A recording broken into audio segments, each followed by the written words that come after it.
clan could end in serious injuries.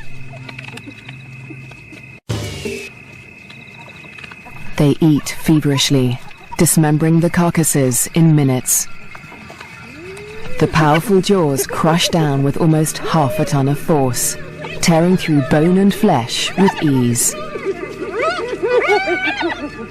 Despite the feeding frenzy, the hyenas are anxious to avoid being discovered by their rivals. They try to drag the kills back into their own territory before they are spotted.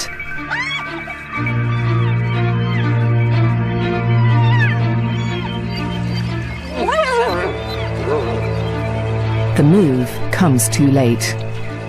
A territorial patrol from Nasanta's clan has come to investigate.